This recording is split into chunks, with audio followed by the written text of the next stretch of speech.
যে নামতেই দেখি এক ঝাঁক লাল পরী নীল পরীর দল। সবাই বিজয়ের উৎসব পালন করছে, লাল সবুজের সাজে সেজেছে। আসসালামু আলাইকুম, কেমন আছেন সবাই? আশা রাখি সবাই খুব ভালো আছেন, আমরাও খুব ভালো আছি। সকলে মিলে বিজয় উৎসব পালন করছি।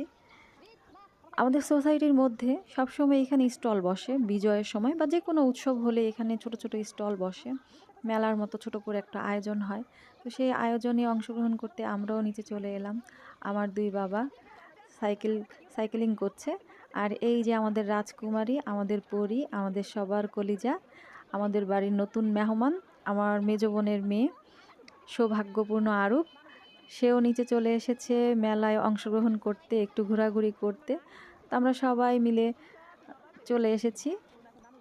এই তো আমার ছেলে ইয়াশ সারাক্ষণ মানে ছোট বাবু পাইছে তো সারাক্ষণ ওইটাকেই ধরবে, আদর করবে, চুমা দিবে। সারাক্ষণ আমাদের সময়ই কাটে আমাদের এই ছোট বাবুটাকে নিয়ে। আমাদের বাবুটা আমাদের অনেক সাধনার ফসল। আমাদের ৩ বোনের ১টা মেয়ে। আমার তো মেয়ে নাই, সেটা আপনারা সবাই জানেন। আমার ২টা ছেলে। এটা আমার বোনের মেয়ে। আমার বোনের ১ ছেলে আর এই মেয়ে হলো। আর ছোট বোনের এখন পর্যন্ত ছেলে মেয়ে হয়নি। তো এই তো আমার মেজ বোন এটা। ও আসলে বেবি হওয়ার পর, বেবিটা হইছে অনেক কষ্টে। তো বেবি হওয়ার পর থেকে মানে আরও অনেক বেশি শুকায় গেছে। যার কারণে ওকে এখনও ক্যামেরার সামনে আনি না। আমার বোনটা মাশাআল্লাহ অনেক সুন্দর, সুস্বাস্থ্যের অধিকারী ছিল। তো প্রেগনেন্সির সাইড ইফেক্ট তো সবারই থাকে। তো ওইটাই আস্তে আস্তে ঠিক হয়ে যাবে। আমার ২ বাবার কাজ হচ্ছে সারাক্ষণ সাইকেলিং করা। তাদের আর কোনো কাজ নেই। এই তো আমরা চলে আসলাম স্টলগুলো দেখতে। এখানে অনেক রকমের খাবারের দোকানও আছে। তো এই তো চলে যাচ্ছি ভিতরে। এখানে ছোট ছোট করে সাজানো সাজানো দোকানগুলো। তার মধ্যে এখানে অনেক মানুষ আসছে। এখানে লাল শাড়ি পরা, সবুজ শাড়ি পরা অনেক মানুষ আসছে এখানে।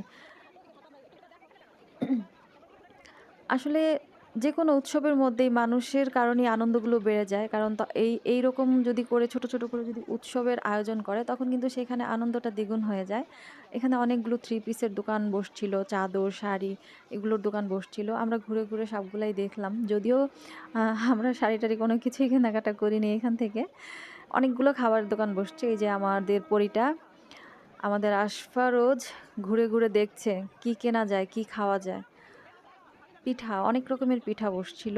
তো আমরা তো আসলে এখন একটু সন্ধ্যা সন্ধ্যা সময় হয়ে গেছে, যার কারণে খাবার-টাবার সবই মোটামুটি একটু শেষের দিকে। আসলে সংসারের কাজটা সেরে মানে বের হওয়াটা একটু মুশকিল হয়ে দাঁড়ায়। তারপরেও বাচ্চাদের জন্য তো একটু বের হতেই হয়। এই যে এখানে অনেক রকমের ডেজার্ট আইটেম, এখানে অনেক রকমের খাবার ছিল। বাচ্চারা যদিও কিছুই এখান থেকে খায়নি, শুধু সন্দেশটা ভালো ছিল খুব বেশি। ওদের কাছে ভালো লাগছে আরকি। ওরা ভাই বোনেরা মিলে সন্দেশটাই নিছে, সন্দেশ খাবে। আর আমার ফুলপরি খাবে চটপটি, ফুচকা। তো চটপটির দোকান এখানে ছিল না, শুধু ফুচকাটাই ছিল। তাই ভাবলাম আমার মেয়েটাকে ১ প্লেট ফুচকা খাইয়ে নিয়ে আসি। ফুচকার দোকানে এসে দেখি এখানে আরেকটা ফুলপরি দাঁড়িয়ে আছে।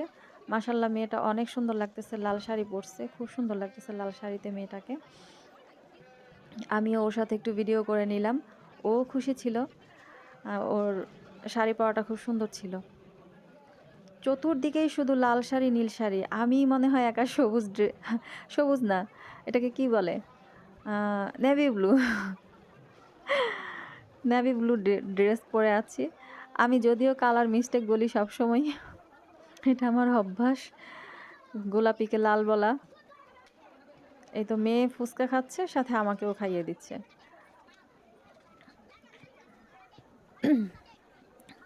ফুচকা খাওয়া শেষ করে আমরা আবার একটু ঘুরলাম মাঠের মধ্যে। আমার ছেলেরা এতক্ষণ সাইকেলিং করে এখন আসছে সন্দেশ খেতে। নিজেরা খাচ্ছে, ভাই বোনদেরকে খাইয়ে দিচ্ছে।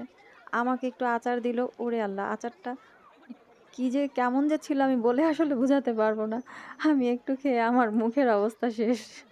বাচ্চাদের সাথে আসলে একটু ঘোরাঘুরি করলে খুব ভালোই লাগে। ওদের সাথে একটু সময় কাটালে আসলে অনেক ভালো লাগে। যদিও নিচে নামতে চাইছিলাম না, তারপরও বাচ্চাদের জোরাজুরিতে নিচে নেমে এসেছি। কিন্তু আসার পরে খুবই ভাল লাগছে বাচ্চাদের সাথে। একটু ঘোরাঘুরি অনেক ভাল লাগছে। মনটা আসলে অনেক ফ্রেশ হয়ে গেছে বাচ্চাদের সাথে একটু সময় কাটিয়ে। এই যে আমার পরীটা একটু ঘুরতেছে। ও চতুর্দিকে শুধু অবাক হয়ে দেখতেছে। খালি ফ্যাল করে তাকায় থাকতেছে। এত মানুষ, এত কিছু, এত হই হুল্লোড়, এত শব্দ সবকিছু যেন নিজে থেকে উপভোগ করছে। সন্ধ্যা প্রায় হয়ে এলো, তো আমরা ঘোরাঘুরি শেষ করে বাসায় চলে যাচ্ছি। এতক্ষণ আমাদের সাথে থাকার জন্য ধন্যবাদ সবাইকে। আল্লাহ হাফেজ।